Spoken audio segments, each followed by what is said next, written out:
and you come back to South Africa and everything has flipped on its head. I went away for 2 years. I come back and white people are on strike.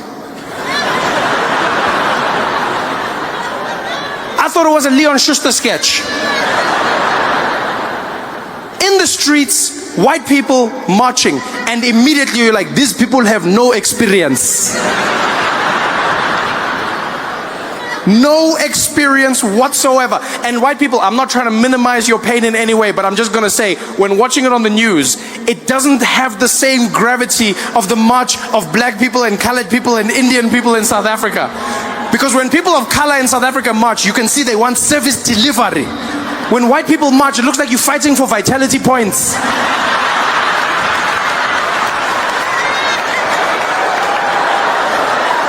It's just not the same.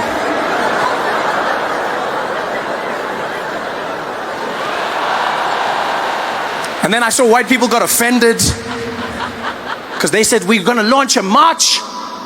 Zuma must go. Zuma must fall. We want him gone. And then black people didn't join. And white people like, why don't they join? Why won't they join us? Yo, why won't they join? Because it's racism. Huh? We're marching for this country and they don't want to march with us because it's racism. That's why they don't want to join us. No, guys. Black people are not joining your march. It's not because of racism. It's because of rhythm.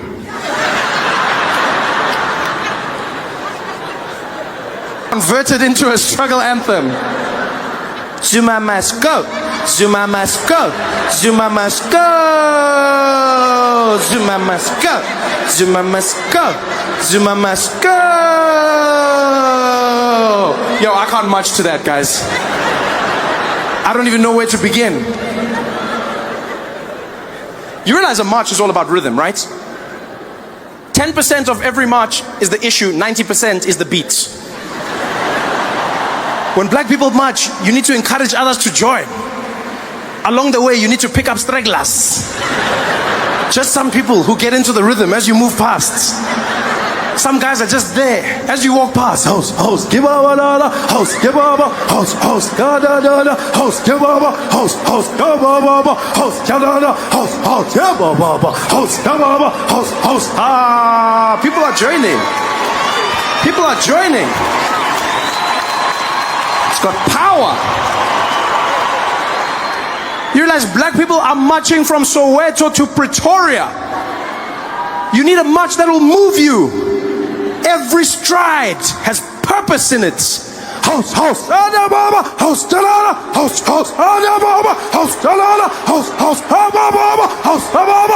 host, moving. Zuma must go. Zuma must go. Zuma must go. Zuma must go. Zuma must go. Zuma must go. Guys, we're not even getting to Craig Hall like that. Asfigi. Marching with that song to Pretoria. By the time we get there, Zuma left by himself. Chilling there in his house in Dubai.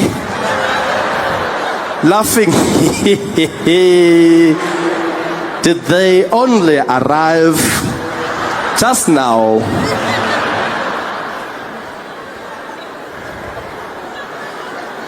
I was watching white people going, but why? Why are you marching? What are you guys doing? Yeah, now you want to do the hard work. Just pay someone like usual. This is when you should be paying. Just get a professional, a specialist. Just be there. Johannes, I have a lot of gripes with this country, and I've noticed that you have impeccable rhythm, and so I'd like to hire your services. I've got you. What's your feeling? I just want them to know that Zuma must go. Let's question who we are as a people. I've been away for 2 years. I came back, and I'll tell you now, the racial tension is palpable. You can feel it. You can feel it. All of a sudden, everyone looking at each other in a different light. You're like, damn, McKinsey did a good job. Because don't get me wrong, South Africa wasn't perfect, but it wasn't like this. You know, 2010 had us in a different feeling. We had a rhythm. We had a plan. And then all of a sudden, it fell apart. Now we're looking at each other with shifty eyes, separated. The Guptas did a good job. People are angry, and I understand why, you know. But sometimes I think people's anger gets out of hand, you know. Like I saw people fighting because the Guptas had a wedding at some city. And at that wedding, they only hired white people to serve them. And people were like, they're racist, they're racist. Enough money.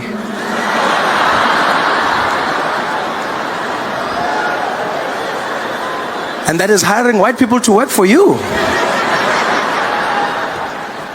Which black man in this audience can't say he doesn't remember the first time he went to a restaurant and he was sitting there? Some white guy came up to the table. Good afternoon, gentlemen. Can I help you with anything? Oh, yeah, we're just waiting for the waiter. You can send him over. No, gents, my name's Johnny. I'm going to be serving you guys today. Oh, you're the waiter. You are the guy serving us. That's correct, Alex. Oh, wow, look at that. Well, in that case, Johnny, let's start with the specials menu, please. Just rattle it off, rattle it off. All right, guys, we've got a carpaccio on the menu, really fantastic. We've also got a seafood salad that's really impeccable. On the dessert side, the chef is doing something different with the creme brulee. And then our special lionfish of the day is going to be a hake, lightly grilled. Okay, thank you very much. Just give us a moment to chat about it and we'll see. See you in a bit, Johnny. All right, thank you very much, guys. Hey, can you believe it? Yeah? Can you believe it? On my beck and call. Watch this. Johnny. Yeah, what's going on, guys? Nothing. Carry on. This is power. I turn on the TV and then I see Walter Scott, a 50-something-year-old man running away from a policeman, getting shots in the back, running away from the policeman. And again, the media, for some strange reason, just seems to forget what the main purpose of the discussion is. Because on day one, they go, I mean, it was the 80s. Everyone punched somebody in the 80s. I don't understand why this is a big deal. They were saying the craziest things. They were like, Walter Scott, I mean, everybody's talking about the police officer. Let's talk about him. Why did he run? To the movie industry, it's going to be horrible. Remember, we're going to be watching Bad Boys 5, Martin Lawrence and Will Smith. Freeze! Okay, end of movie. Done. This is the worst movie ever. This is the strangest thing. They asked all the weird questions that have nothing to do with a man being shot who is unarmed. And they come out and they go, also noted is that Walter Scott owed $16,000 in child support. To the cop? No, I mean, to the... Because that would be a different story. That would be like, if that was the mother of his children that shot him, then you know what? I may actually be on her side. You never know. Yeah. I might have been there like, you know what, sister? You shoot him in the back, girl. That's right. You shoot him thinking he ain't gonna pay after he played.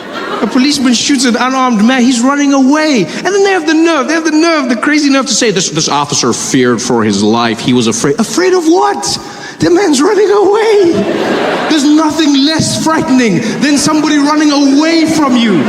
That is the definition of fear. He's running away. The only thing he could have done to be less threatening is to cluck like a chicken as he does. There's nothing less frightening than a man running away from you. Like, what are you afraid of? You can't say he was running away. I was afraid. Afraid of what?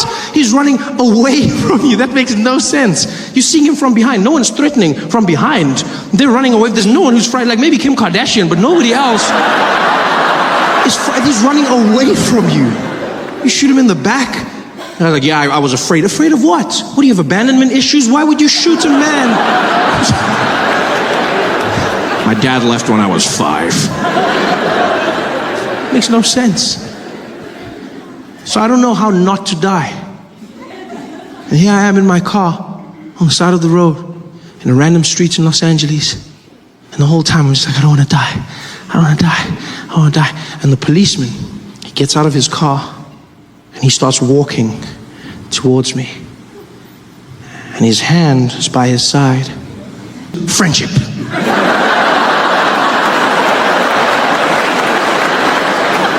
So now I'm starting to stress and I'm looking at him in the side mirror of my car and I'm panicking because objects in the mirror are closer than they appear.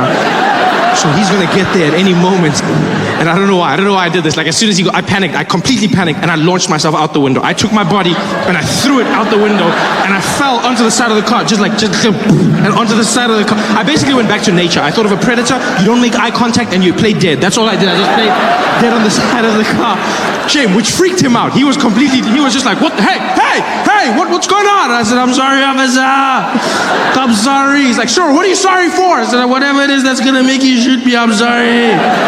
I'm sorry, officer. He said, sir, get back in the car. Get back in the car. I said, no.